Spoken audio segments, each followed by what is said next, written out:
Hey everybody, I'm Melanie from Mel's Board Game Room, and I'm here with Dave from the Rat Hole.Ca, and as well as Marc Kenobi, which is the designer of Split the Hoard. Hi guys. Howdy, howdy. So what we're doing today is we're gonna have kind of a quick talk about Marc's new game, which is currently on Kickstarter now. Actually, me and Dave got to play it. Was it last week or the week before now? Yes. It was like a week and a half ago, I think. It feels like a week ago. Yeah, about that. yeah. So we got to play it. Actually, we did a live stream of that, so you can definitely go and watch that as well. We had a blast with it. So today what we're doing is we're going to talk about the game a little bit, but then we're going to do kind of a top 4 games that kind of had element that reminded us of Split the Hoard, just to kind of have a fun, different way of talking about the game. It's something different, something just kind of fun. Yeah. Right? Should be fun. There you go. There's a first time for everything. All right, so might as well get started. So before we get into our list here, I wanted to take a moment to talk about Split the Hoard. Now, Marc, you've said you've designed another game, but this is the first one that's getting published now, and it's on Kickstarter. It's funded. This is happening. Mm-hmm. Tell us about, how was the experience of doing all this? And, that's so exciting. So, I mean, this is... I've been playing around with games for years. This was like the dream. I closed down my coffee shop about 4 or 5 years ago now. And my dream at that point, I really kind of grown into this, wanting to create games myself. And this has been a labor of love. I've made lots and lots of different games, but this was the one that sort of found its home and has found its way to the shelf. So I'm hoping people love it. I'm hoping people enjoy it. I can't believe the amount of support we've got.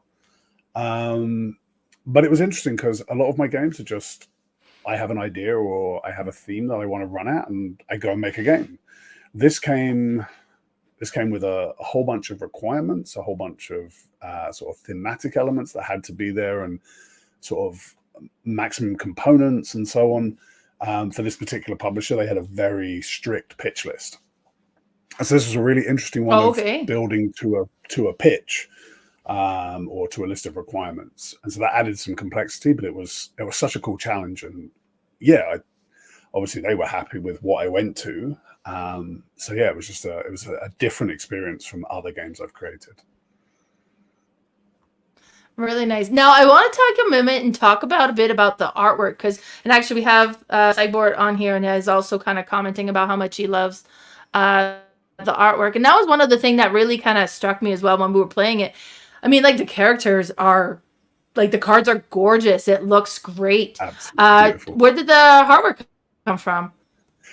So I had... Was that you? No, absolutely not. No. So I can make games, but I can draw stick figures, and that's about it.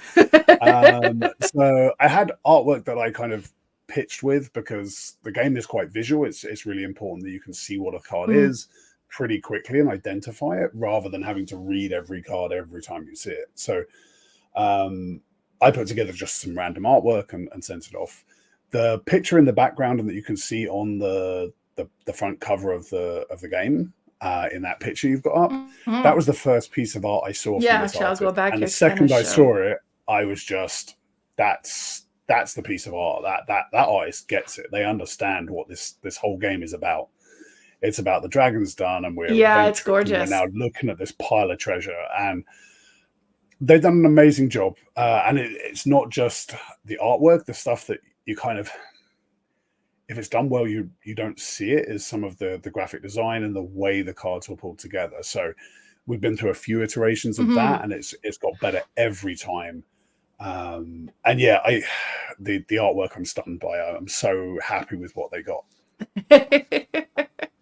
Now, why don't you give us a quick kind of introduction to the game? You've killed the dragon. Now divide up the treasure. That's the game.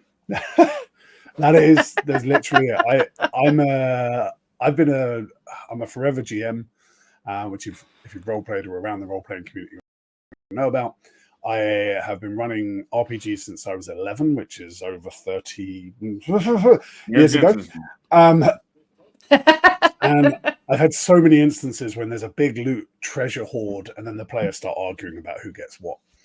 And that's what the game is supposed to encapsulate. So, I mean, the basics of the game, the mechanics are really simple. You take some cards off the top of the deck, you divide them into what you want them to cost. Everyone gets a chance to buy something, and then you keep whatever's left. And that kind of encapsulates the entire gameplay. But as you guys experienced, maybe you don't want to trade that morphling. Watching you guys. Oh my God, I can't believe I went, because when it came out, well, we'll talk about it. Yeah, when it came out, I was like, oh, I'm not doing that. You're just going to take it. And then I traded for it. And it's one of those things you're supposed to have. You'll have to watch the gameplay. That you're doing something smart, or you're having a great moment. And it was really important the game included those. So it was really nice to see you guys play that out actually in your game. Because I think that while the top layer is really, really straightforward, like I say, there are only three phases to the game, and they're pretty straightforward to explain. The timing of certain things, so like when you trade stuff for money or when you take stuff, do you do it now? Do you wait till a little bit later? Do you trade in 5 emeralds in one go to halve the deck and end the game? There's a lot of subtlety and a lot of play. I'm a Magic player from way back, so the comparison someone made to Magic cards, I absolutely get. But I want you to have the feeling that most Magic players get, which is that I get to do something smart because of what I decided. That was Cyborg. That was Mark that made that comparison. Yeah, and I get it. Nice. I can't help that. Well, and you know what the thing with Magic players is they have played the Magic the Gathering game so much that yes, they are kind of almost overexposed to it. I, on the other end, do not have that problem. I'm not big on Magic the Gathering. I'm definitely a board game player. So to see this type of card and the type of artwork and how it all works, I just love the whole thing. But, I don't have that overexposure either, right? Yeah. But no, so yeah, nice. I wanted to create that experience. I think you did. Yeah, no, definitely was cool. Yeah. Yeah, I can't believe I traded that card still. That's going to haunt me. I'm gonna bring it up again. People, you need to, if you watched nothing else of the playthrough, go look and at least watch the last 10 minutes or so, because it was right at the end when she did this, and it was just I can't believe you fell for that. I can't believe I fell for that either. Jeez. And then I caught it and it's wait a minute. And I was like, wait a minute, I just traded you for that, didn't I? Oh, yeah, no, I was outplayed, mind you. It turned out for the best in the end anyways. It's true. and that's the other thing. Is I didn't want the game. I wanted the game to be playable by people with massive experience and sort of all the subtleties and enjoy that richness, but also just sit down and play. Yeah. Just grab some cards, shuffle up, and have fun. So and I like. Yeah, no, that was we definitely got that. Sounds good. Yeah, no, that was great. So now that's on Kickstarter right now. How long is a Kickstarter campaign going till?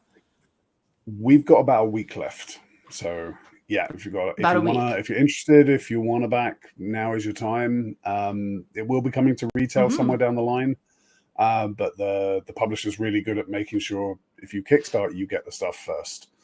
So if you want it as soon as you can get the print and play, which it's 100 odd cards, so I'm not encouraging the print and play, but if that's what you want to do, that's real cheap, and you will have that the second the game is fun. The second the Kickstarter closes, they're really good. They'll send that out immediately. You'll have that. Nice. But if you want your own nice box, cards, the boards, the screens, yeah, that'll be.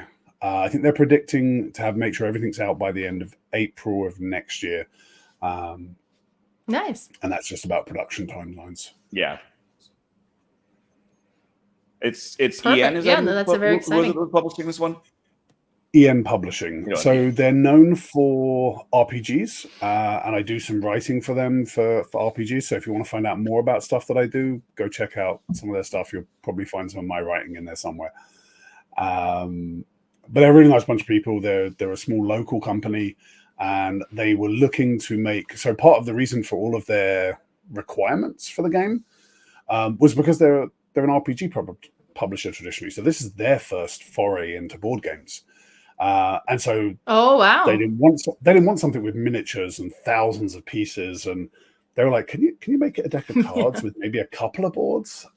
So I got it down to a design that was just cards, with some ideas. Like, we had talked already about creating boards for the characters rather than the individual cards, which I'm really glad to see they managed to make work.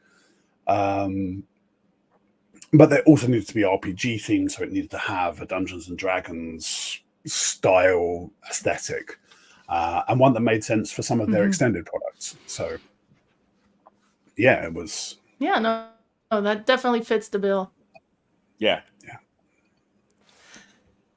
Perfect. Scott, okay, so today fun? what we're going to be, so what we're going to be doing is we're actually going to be doing a top 4. So we each have 4 games that we're going to be talking about. That's not Split the Hoard, but we picked games that kind of had an element that reminded us of Split the Hoard, the board game, just to kind of do an interesting way of talking about the game. So we will be getting started with that here. And now I've got these games in no particular order. Dave sent me his list. Mark sent me his list. So I'm the only one who knows what everybody's got down here. But so I've just kind of picked one of the game, and I'll be showing them just so that you guys know which game I've put in which order. But Dave, we're going to start with you. So the first game that you had picked and sent over to me was Star Wars Unlimited. So talk to us a little bit about this game, and then kind of which element that you felt matched Split the Hoard.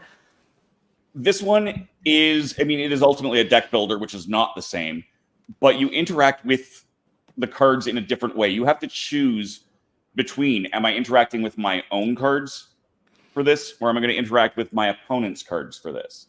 Am I going to buy a card? Am I going to attack a card? So it's a similar sort of a splitting up the horde type mechanism right. in that deck that leads into the deck building. So that was kind of cool. All right, kind of came in for me. With a surname like Kenobi, I can't but be happy that you're comparing me to a Star Wars game. I gotta say, when I got your name, I was like, oh my god, I love him already. Just for the name alone. You must get this a lot. I do. Me and my wife were getting married, and we didn't like our original names, and we wanted to find some. We're both geeky as hell. We wanted to find something that would say something about us, and we found out that apparently Kenobi means to know the heart. And once we found that out, that was it. We were like, that's the name. I don't know actually that's true, but I read it somewhere while we were looking, and it might be complete bunkum, but that's what it means now for us. It means to know each other's hearts. It means to be connected that way. So, and I get to say hello there. Oh, that's very nice. To a lot of people at cons and events, and whenever I see them. So. Very nice. All right, so that was Dave's pick, and then Mark, we have your pick, and this is the first one that you had, Port Royale. So this is about the fact that the coins. I had a board game cafe for 3 years. I had to learn to teach just about 1,000 games when anybody walked in, and we had a lot of repeats of things like Monopoly, so that was okay. But then there's just this wide plethora. So. My designs do have, I'm sure, more places where I've kind of borrowed or adapted some stuff they've done. Port Royal uses coins on the back of cards very much in the same way that Split the Hoard has. And the weird thing is, there are some of these that I will mention or that I've spoken about where I knew I was doing it when I made the game. I was like, I like that mechanic. I want to do something similar or aligned to that.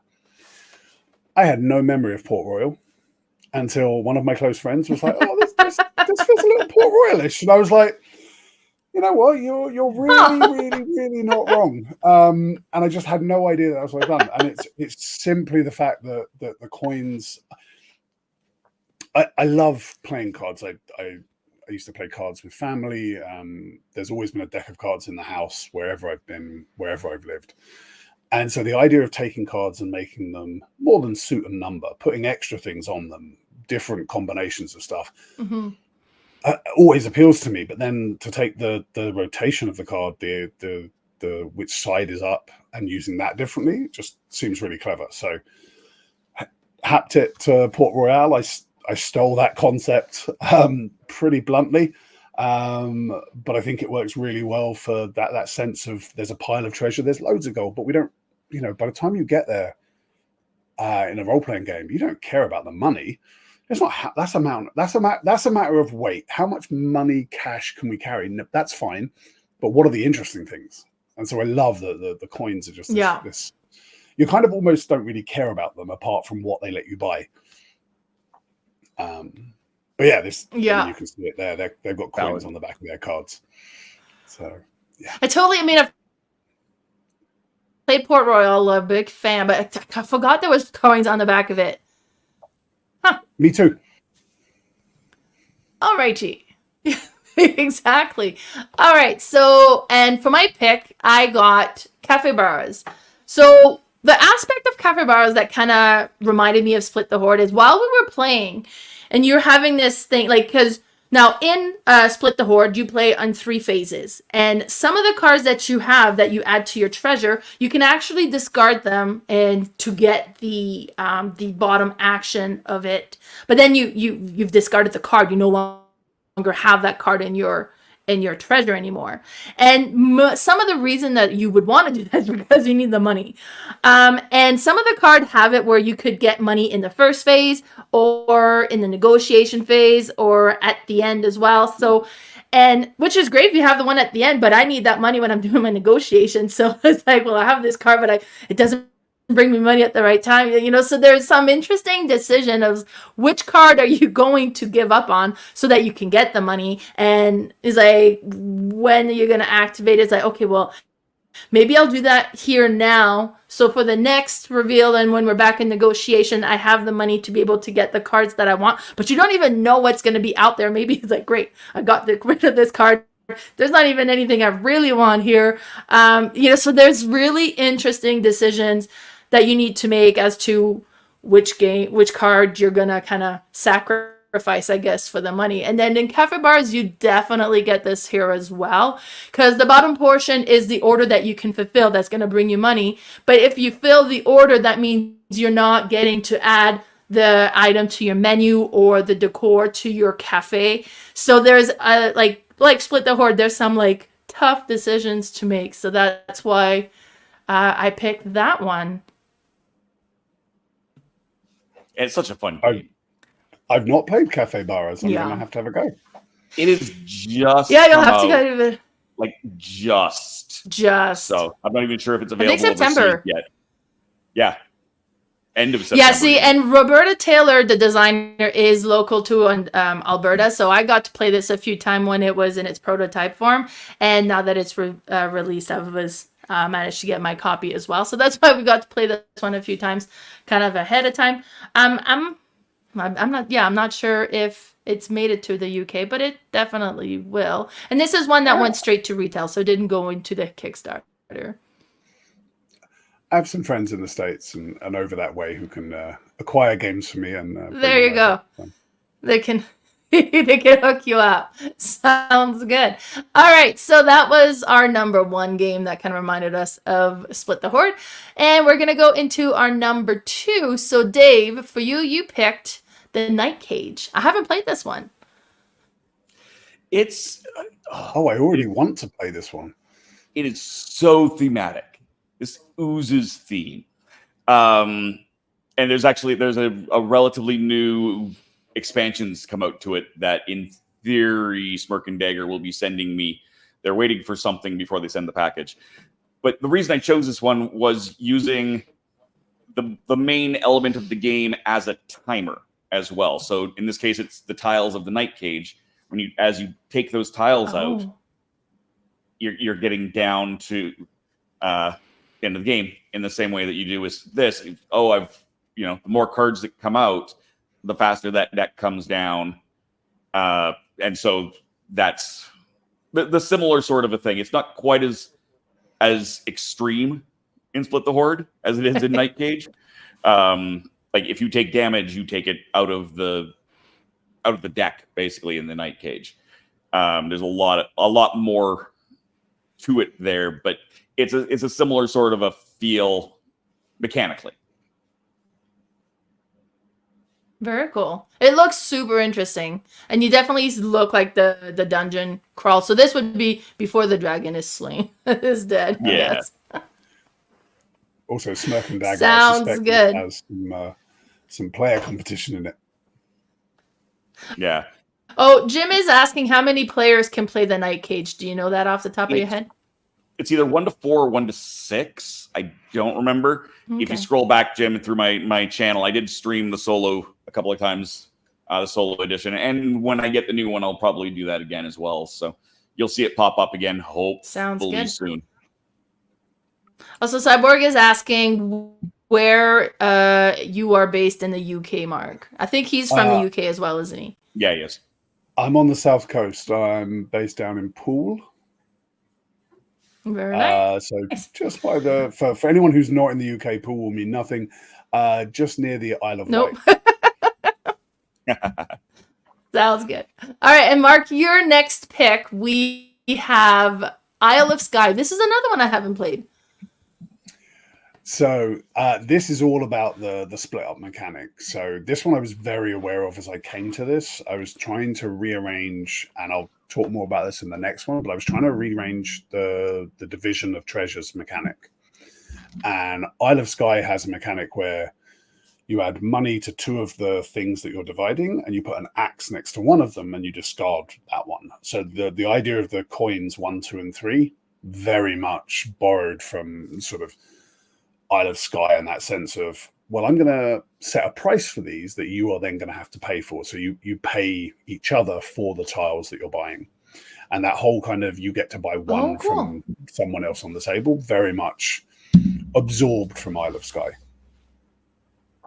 Nice. Also, it's one. Yeah, that was a really neat mechanism. Yeah. I have Isle.Ca. I have not. It is on the shelf of shame. I have not gotten it. I got it for Christmas. And absolutely worth a play. It's really good fun. If you like Carcassonne at all, it has a really nice familiarity from that point of view, in terms of the scoring and sort of how you play and build your own little island. Okay. Perfect. Oh, and then Cyborg says he's from Essex. My pick? Okay. Yeah, we're good to that.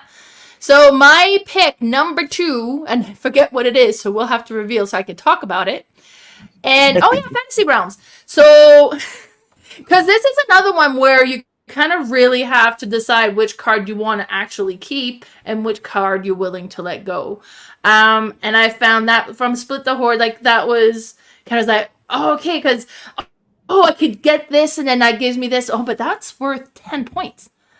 Like, should I keep that in my treasures? Or, it's like, oh, but then that's like this symbol, and I'm trying to get the most out of that. And then if I get rid of it, then Dave might get more than I do. So there's some, and I find Fantasy Realm has a lot of that as well. It's because you have all these cards and you're trying to get them to work with each other. And if they do, then you'll kind of get the most points. And you're just trying to get rid of cards and collect new cards to maximize the points that you get with what you have in your hand. And I found that I got kind of like that angst a little bit playing Split the Hoard. It's like, oh, I really want to activate that action, but why did you put that action on such a valuable card? So, and I'm sure that was completely on purpose. But no, I didn't mean to do that at all. But yeah, so that was my pick, Fantasy Realms. All right, and we're going to go to game number 3. And Dave, you picked Arboretum. Yes. So Arboretum is a set building tableau builder. And while there's no tableau in Split the Hoard, it's set collection as a puzzle in a lot of ways. Just like you said, you have to make a lot of hard decisions. Yeah. Can you go for whatever combo you're looking for? Do you risk breaking up this combo of cards for the effect of it? So it's less the tableau building side of the Arboretum so much as set building as a puzzle. Because in Arboretum, you need to come up with an in numerical order sequence of trees, and only the largest sequence will score. So do you decide, oh, okay, well, I've got a 2 and a 6 here. Well, if I play those next to each other, I can't have those ones in between necessarily, right? So it's a bit of a tricky scenario in that. But it's also it's a very beautiful game. I find the scoring kind of gorgeous. Yeah, and the scoring's kind of similar as well because you could have the bigger set than I am in Arboretum, and it doesn't mean that you would score for it because you would need to have a card in your hand that's the highest in order to be the one to score it as well. Not everybody scores it, which in Split the Hoard is very much the same way because you have those title cards that will tell you what. Now, there's definitely public ones that everybody's kind of fighting for, but then there's the other private one that if you have it, even though you would not like the other player would have more, but they don't have it, then they don't get to score it, but then you may not get to score it either. But there's kind of that where you're trying to get the ability to score. Yeah. Now, great pick and a great game. Arboretum's cool. Arboretum's wonderful. Perfect. And Mark, your pick for this one is New York Slice. Another one that I haven't played. I need more games, I think. That's what I constantly say. That's fine. That's just the way it is. You just live with that. Just let it marinate. You're fine. So this is more about where the game came from. So I had a game that was very, very similar to New York Slice. And it's that whole idea of I split, you pick. And I've got to say, New York Slice is a wonderful game. The box looks like a pizza box. The rules look like a menu. It just like it hits its theme and out of the park. It's absolutely stunning. But the original version of Split the Hoard had you, instead of each person getting 3 and spreading them out, everyone got each player got on their turn or the turn that they were the divider, they would get 12 cards to split up for other people then to choose from. And what I found is because, New York Slice works really nicely because there's only 5 or 6 options you can choose from. With Split the Hoard, it became I'm going to sit here for 20 minutes figuring out what the optimal split of my 10 cards is. And then each other person's going to spend at least 5 minutes reading through all the cards to figure out which pile they want to take. So a single round became lots of individual plays. Excuse me, I had a little bit of cold. Each player took their own 10 minutes to do things. And you didn't have that kind of interactive feeling. It wasn't everyone playing at the same time. And so I had to shift away from it. It didn't work with the complexity I wanted in the game. But this is the genesis of Split the Hoard. This is kind of the core mechanic that I started with and realized very quickly I couldn't achieve what I wanted to in terms of narrative, in terms of sort of the complexity I was looking for. But I love this game. It's really good. And who doesn't? Yeah, I've heard great things about New York Slice. Everybody likes pizza. Exactly. All right, my pick. Exactly. All right, sounds good. So my pick for this one is Stamp Swap. And for the very same reason as you, Mark, I haven't played a lot of I Split, You Choose type of game. This is one that Stonemaier Game just put out, and that might have been the first time I've come across that mechanism actually. But you kind of take turns drafting stamps that you're going to be adding, and then you end up with 6 stamps, and you need to kind of put them into 2 different grouping, and you could put a single one and all 5 others in the other if you wanted to, but it's kind of getting to where you're trying to make the ones you really want to keep as unattractive as possible so that they take the other half and you get to keep the half. Because with this one, like Split the Hoard, you have the 3 cards. The other players have the option of buying from you. Now, with me and Dave playing a 2-player game, he could really only buy one of the cards. So if I wanted one, you know, I would put that one in the $3 price range, and you could also add coins to it to make it more expensive, so that hopefully he doesn't take it, or maybe so that hopefully he does it, because you get the money when he buys it. But there would be kind of cards like, okay, I really need this one, because if it matches with this one, it's going to give me these extra points. So I don't want Dave to take it, so I'm going to put it in the 3 coins category, and I'm going to add extra dollars to make it as unattractive as possible, and hopefully he doesn't buy it. Now, with the stamp swap, you do the same thing. It's like, oh, okay, I really want to keep these ones, so I'm going to try to make the other half look really appealing, so hopefully this is a half they don't take, and I get to keep that one. So that aspect of it I found was very similar to Split the Hoard. Awesome. We played Stamp Swap last month, I think it was, that we played. I loved it. It was a great great game. A ton of fun, surprisingly thinky for the light theme, for sure.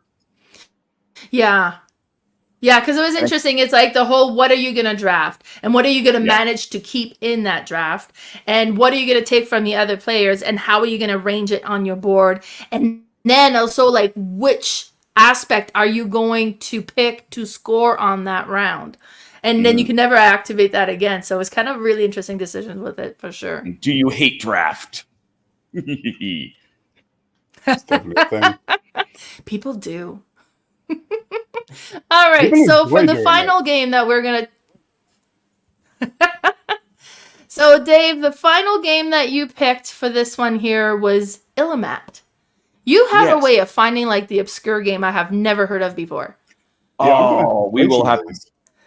This is Keith Baker, who designed Gloom, the Gloom games. Oh, and nice. It was created originally as a prop for the band The Decemberists for a photo shoot, and they kind of liked it, so Keith came in and just did the game. And the theory is you've got a card of hands, a hand of cards. Hand of cards?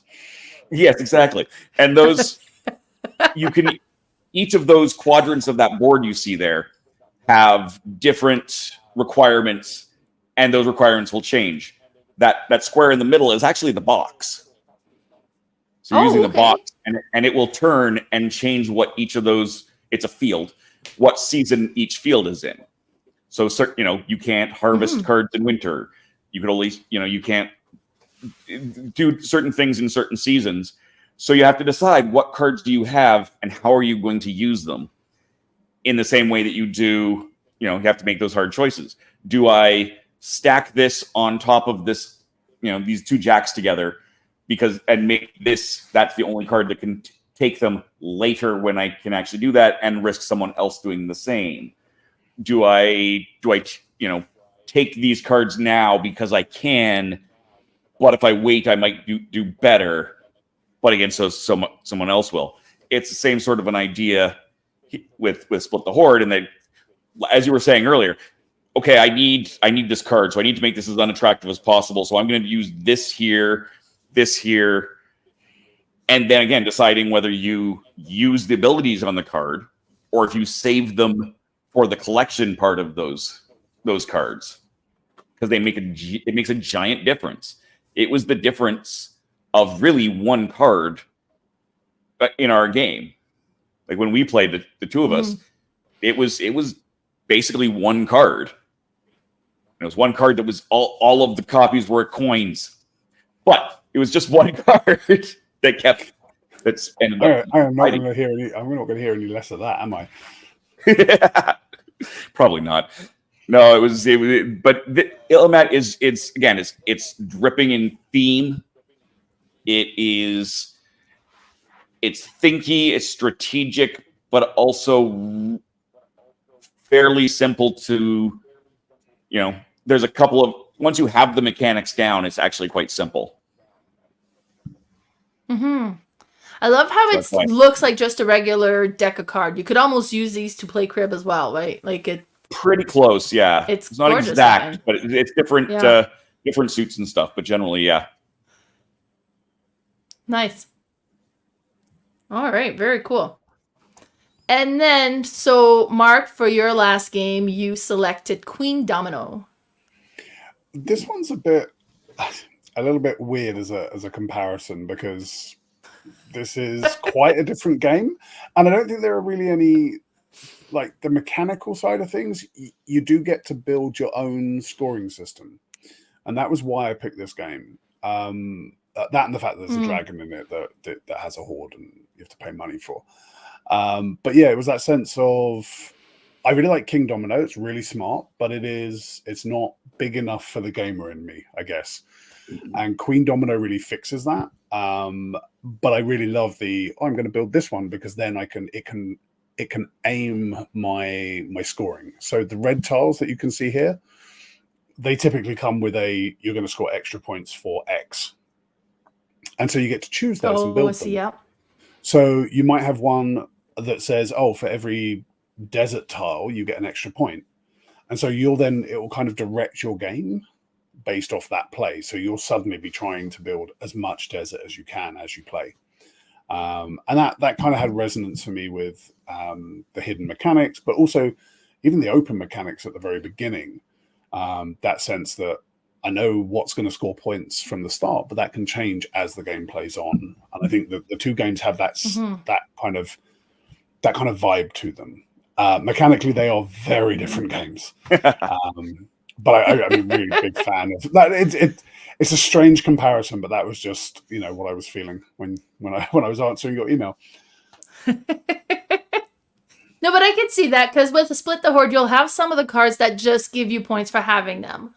But then I think a big part of the points are going to be from the title cards and the groupings that you've created, or the order that you've created.